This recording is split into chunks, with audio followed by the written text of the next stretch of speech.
Here now with reaction to the continued federal shutdown. He's a member of the House Committee on Small Business, Florida Congressman Aaron Bean, back on the program. Aaron, nice to see you again. So I keep getting messages from some of my old colleagues in the news biz going, how can you keep lying for Donald Trump and the Republicans? They're the ones that shut the government down. They're in control of all three houses. This isn't the Democrats' fault. Aaron, would you like to explain to the people in the cheap seats? Dan, first of all, it is always a treat to be with you. I get fired up listening to you, and I know the American people do as well. I think what we're seeing is TDS, Trump Derangement Syndrome. It's in their heads. They can't stand it. This is the same continuing resolution, the same clean CR that Democrats have voted for 13 times.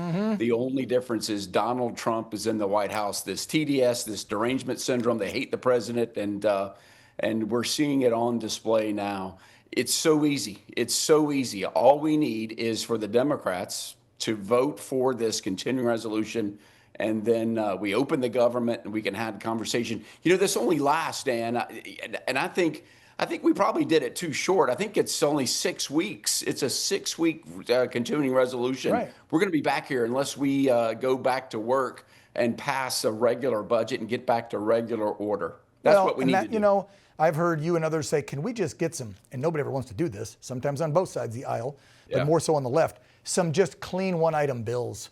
Why do every time we're doing a budget, everything is so just stacked with so much pork and crap? I thought we were getting rid of that. Can you all just do, here's this bill on this and this $50 billion, vote. Here's this bill on this and $150 billion of our money, vote. No, it's got to be this big convoluted thing.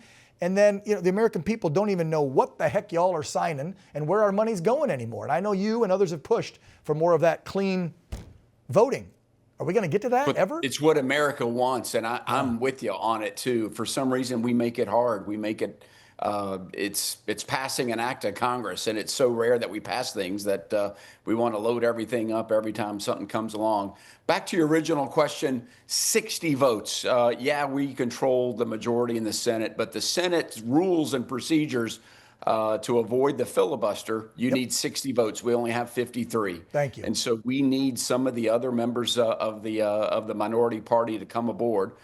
Some already have. Some already see that we need to move forward. We need to lead. We need to open our government so troops can get paid. Think about that. They're working for us, not getting paid. Airport employees, TSA, other folks working, not getting paid. Federal employees. It's a bummer to work and not get paid. So let's open the government and let's have that discussion going forward. Speaking of that, President Trump talked about that, I think yesterday, talking about there's going to be layoffs. Because of this shutdown, and some of them are going to be righteous layoffs, because let's be real, we all know the federal government's way too fat. But then there are people, like you said, there's essential employees that need to get paid. I know, Aaron, that you just brought up a new bill to try and safeguard America's air travel during this shutdown. The bill is called the Aviation Funding Stability Act. I'm flying somewhere tomorrow, so thank you. Can you tell me what this is about? Yeah, it does. And right now, your skies are being protected by air traffic controllers and TSA agents and other essential FAA personnel that are working for free, Dan Ball. They're working for free right now. They have a patriotic duty to get the job done. But I say it's time to pay them. We've seen Duffy, you know, Secretary Duffy did a press conference earlier where we've seen some walkouts and sickouts. We saw this 6 years ago at the previous shutdown, day 35 of the shutdown.